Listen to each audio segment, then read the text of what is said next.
else. This is disturbing, is it, given the inconsistencies in the accounts of police as to what happened to Albert before the admission that he died while he was in custody? Before we even go to inconsistencies, from my experience, one of the things that police dread most from our early training was escape from police custody and death in police custody. Death in police custody is taken very, very seriously. And no police officer, starting from the officer commanding police station, would allow someone to die in his custody.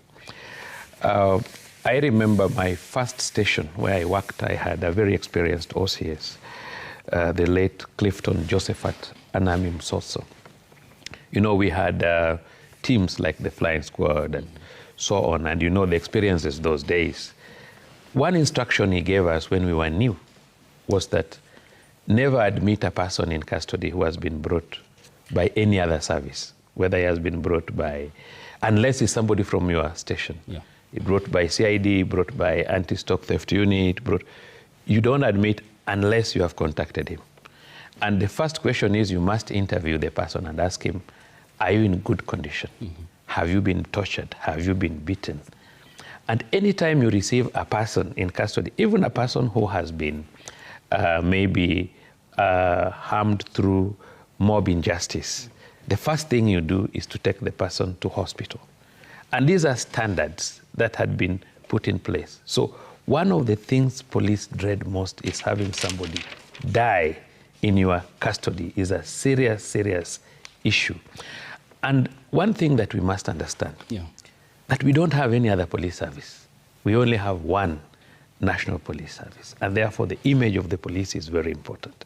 So when such incidences happen, it puts everybody in a very awkward position, starting with the police service itself, because the police have responsibility to inculcate trust into people, because somebody would ask, if I'm not safe in custody, then what happened? Because I've talked to the officers who arrested Ojwang with his parents in Homa Bay, and they told me they drove the guy well, fine, and they handed him over to the police station while he was fine.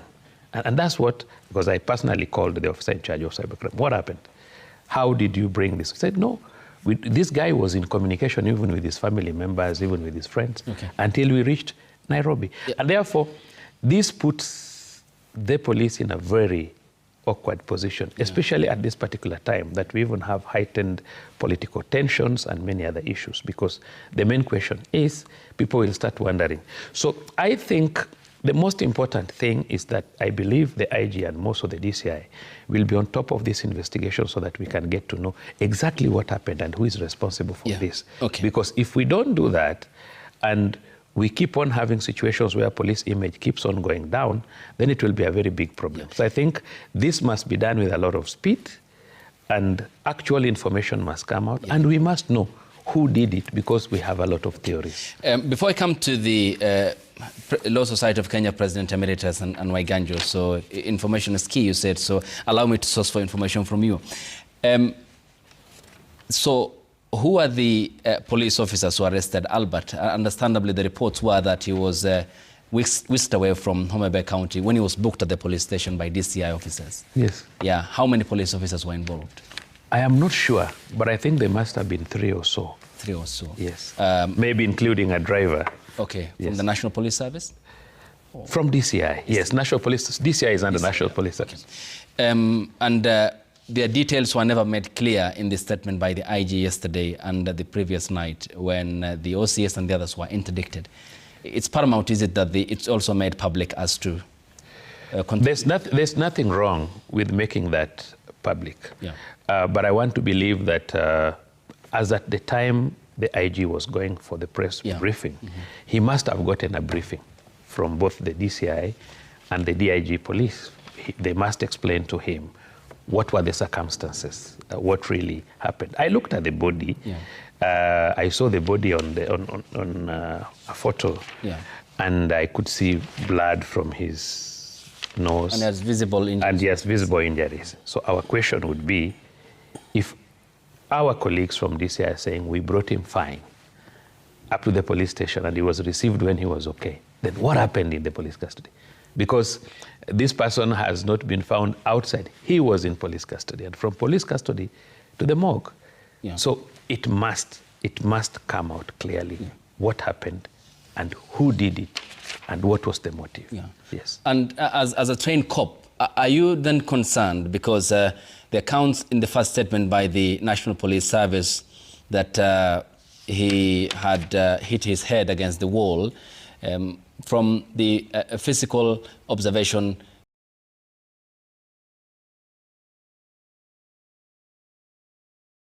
and Charles, police can arrest on mere suspicion, but I will come to that. Yes, I'll come to that. And then you explain the threshold. Before I come to that, I am not DIG Lagat's advocate. DIG Lagat has gone through a lot of attacks the last 2 months. He has been attacked. We have had politicians saying their person was removed to put another person. It's in public domain. And if it was a new thing, that this is the first incident and therefore something has happened, then it would be different. But Lagat has been under attack. It's like something coordinated for a purpose, that he should not be in that office. What I can say is Lagat has a right as an individual to complain when he thinks he's getting maligned and whatever it is. I've heard the president say there is no offense, but with my little knowledge, I know we have the Computer Misuse and Cybercrime Act of 2018. Which you will guide us. Which even the DPP yesterday. Excuse me, you will guide us. Used to approve a charge. I'm saying for Kelvin. Excuse me, you will guide us. Yeah. On that. Yes. And also, we don't want also DPP to act politically, because if he's disapproving this and he has been approving others, then it is a challenge. Which other ones has he approved? No, there are so many people who have been charged for false publication. I don't think this is the first incidence. And I know because of, I don't have actual statistics, but I know the DCI has charged a number of people under the Misuse of Computers and Cybercrime Act. And a number of offenses, even if you go at international level, you find a number of offenses like false publication, what we call malware, what we call identity theft, and a number of issues. And a lot on cybercrime need to be prosecuted. Yeah. What I'm trying to say is that call for Lagat to step down at this stage, according to me, is too early. Yeah. Because the person who had responsibility, who has actual responsibility of custody, is the OCS and his officers. If through investigations we find it was Lagat direct, because Lagat complained to the DCI. The DCI has a responsibility, because he's not junior, to take up the matter if he thinks there's an offense or not. It is not for Lagat to make a decision for the person to be arrested. Okay. So the person, just a minute, yes, the person to be arrested... Yes, Charles, explain this then. Yeah, what then warrants, in your view, what's the threshold of reputational damage that warrants the arrest of a Kenyan who has freely expressed himself on social media and ended up dead in a police custody? No, it's a bad thing, and I've explained that. Yes. It ought not even to happen. Are you getting me? It ought not even to happen. Just like he said, if offense is not cognizable, then you may not arrest without a warrant. But this is a discussion. Is this offense cognizable or non-cognizable? And that's what I was telling the President a few minutes ago. Let us be consistent in what we are doing. If we agree that people are not going to be arrested for Computer Misuse and Cybercrime Acts 2018, or people can be bullied in social media and it is acceptable, then let's agree as a country. It cannot be selective. What I'm saying is that this thing is escalated because this guy died in police custody, and it is wrong. It's giving the police a wrong image. And I've said that we need to inculcate trust. I'm not saying that it is right. The only thing I'm saying is that everyone seems to be targeting Lagat. If today Lagat steps down, the issue dies because interest seems to be Lagat. Why in your view is it Lagat? No, because you see, he was a complainant. in this matter, isn't it? Okay. He was a complainant in this matter. Let me ask you a question. Okay. If today I complain, just a minute, if today I complain that somebody has stolen my cows, I'm just a civilian, and then the anti-stock theft officers go and arrest this person and torture him and kill him, am I responsible for what they have done? So what we are saying is, we have no reason, I cannot protect him. But I'm saying is, it's too early. Let the owners of this, Kwasa the OCS and his officers, let them tell us what happened in custody. Okay. If we get evidence today that DIG Lagat was involved, then leave about interdiction. He goes to court. Not just interdicted. He goes to court straight away. Okay. Yeah. So but let us be very careful. Okay. Because let me tell you, Ayub, please. I want us to be very broad in this matter. I can tell you, you can be shocked if you find an external interference in this matter. You can be shocked to find somebody involved, even in bribing a police officer and doing this for another purpose. So we are in a very high. Just a minute, Chelsea. Just a minute. Charles, I don't want to protect. Why I pose this to you. Yes. Is that you are not the normal citizen. I mean, you are a trained policeman who trained Lagat himself. Yes. Yeah. And that is why I am saying, let us not. So the point is then, why the ambiguity around parties that you are mentioning and you are not naming names? Exactly. Which ones? And Lagat. I mean, who are the people who are targeting the DIG, in your view? Excuse me. Yeah. We are all Kenyans. We have seen politicians going on media and saying, we had a director of CID, it was taken. We had a DIG, it was taken. But we had, I don't know what. And what is the relation? What is the relation between these political statements exactly. and the crime? That is why I am saying. Listen to me, Ayub. We are Kenyans. Listen to me.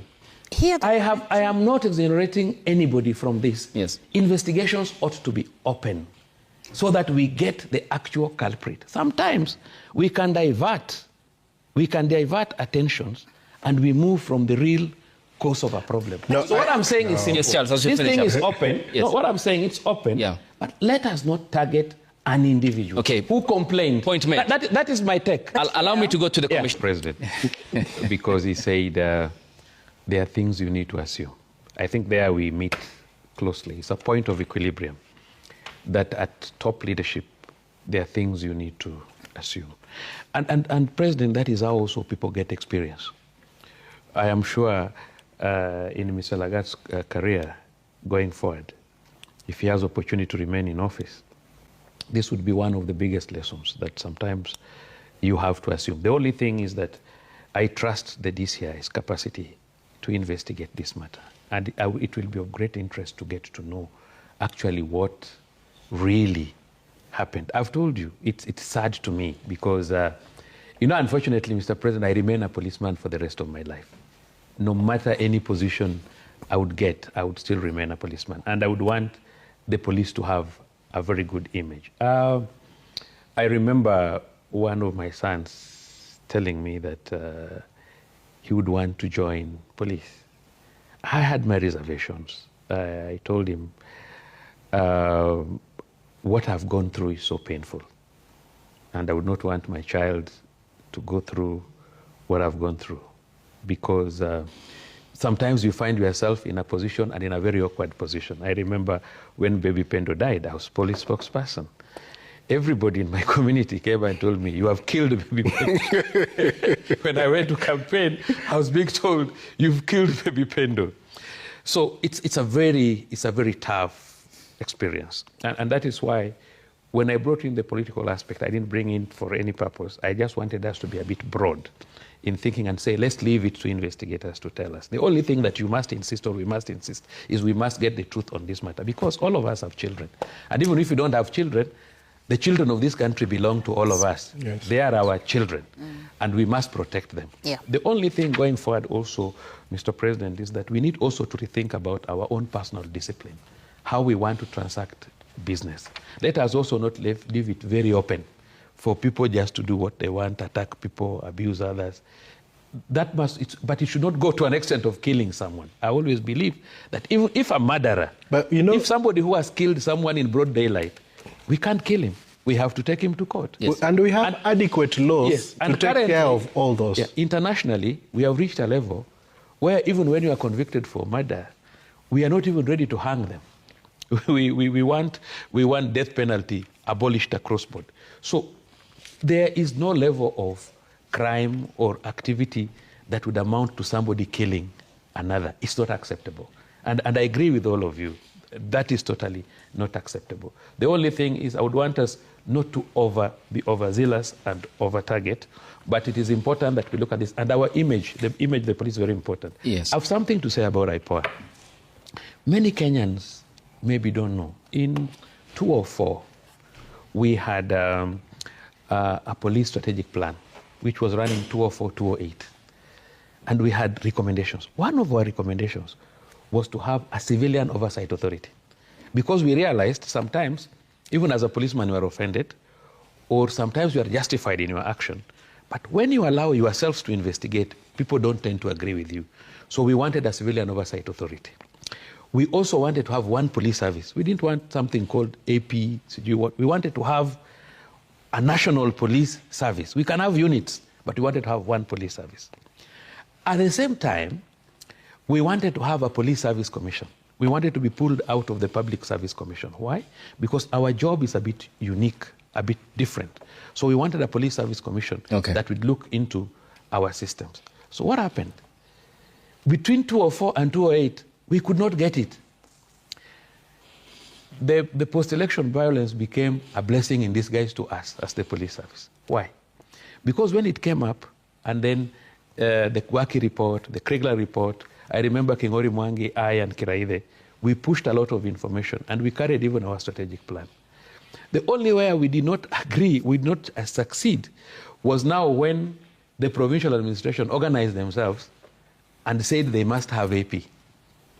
We wanted to absorb all our colleagues so that everybody is trained in this. You see the way military trains. The military trains Army, Navy, and Air Force together at Eldoret, and then you now go to your different units to specialize. So we wanted that to happen. And why did we also want a police oversight authority? Our welfare. Policemen are in a position you cannot demonstrate to get your rights. You cannot, it's not possible, because if policemen go on strike just for 1 minute, a Kora Wote will be in town and they'll steal from people. So policemen cannot demonstrate. Policemen cannot agitate for their welfare to be improved. Mm-hmm. So IPOA was also to help us to agitate for police welfare, ensure that, and Macharia Njeru did it on housing when he became the chairman. First chairperson. He recommended that this idea of one policeman is, imagine you are sleeping in the sitting room. The houses are 2 bedrooms. You are sleeping in the sitting room. Another person is sleeping in the bedroom and the other bedroom. You have a young wife, you have left her in the sitting room. You have 2 men living in that house and you have gone for report office. Are you really working, or you are thinking about security of your wife? Are you getting me? So you find that Macharia really worked on that. So we really, the policemen really embrace IPOA, not just to oversight what they do, but also to fight for their welfare. And what I want to tell Kenyans, just a minute, Ayub. Yes, what I want to tell Kenyans today, that let us not wait for people to die in police custody. Let us, all of us as Kenyans, think about police. Think about, this is the only source of our security. Okay. Let us think about how do we give police a good budget? How do we train police? Like now we have not trained police for, 4 years. Then tomorrow we are going to train 10,000 policemen. Do our institutions have capacity to train 10,000 at a go? When we were being trained, we were only being trained 400 people to get proper training. So if we have money for police to train, they can be training 2,000 this year, 2,000 next year, just to replenish those who have maybe gone through natural attrition, or those who have retired, just because the number is already good. We already have 100, almost 105, 110, 120 police officers. But we really need to rethink about police. Because police welfare is so low. Let police not be the last option. It should be a profession that everybody is proud. Today, everybody is, if for example, you are a military officer and you are a captain, you are a general, you look at, like us, when policemen retire, they get lost. You don't even see them. But generals of army, you keep on seeing them lingering around us. Yes. So Ayub, let us think about the police. Yes, welfare. When we live here, yes, let Kenyans really, let us police not just be a place where we bash. Okay. We know, even a son of a bishop, and let me tell you, you can be a bishop and you get a child who is a criminal. And that does not make you stop preaching in church. Thank you. So even police officers, yes, we will have police officers who are rogue, we admit, because even method of vetting people cannot be perfect. But let us look at the welfare of the police. We must put police out of politics 100% to ensure that there is fairness in what we are doing. So I want to say that the investigators, because again, we are not going to get investigators from outside, the DCI must support us and move very fast so that we get to know the truth about Ojwang's death. And I want to assure you that this kind of death will not matter the level of the officer involved. And I can be very sure from where I sit that there's a lot of tension, a lot of cries, and the only thing that would save us is getting who did this. Thank you. And not rumors. Yes. And lastly, I want to urge all Kenyans, please advocate, fight, and work for police welfare. Thank you. It is your police, and you will not get another one. Yes, Commissioner. Yeah.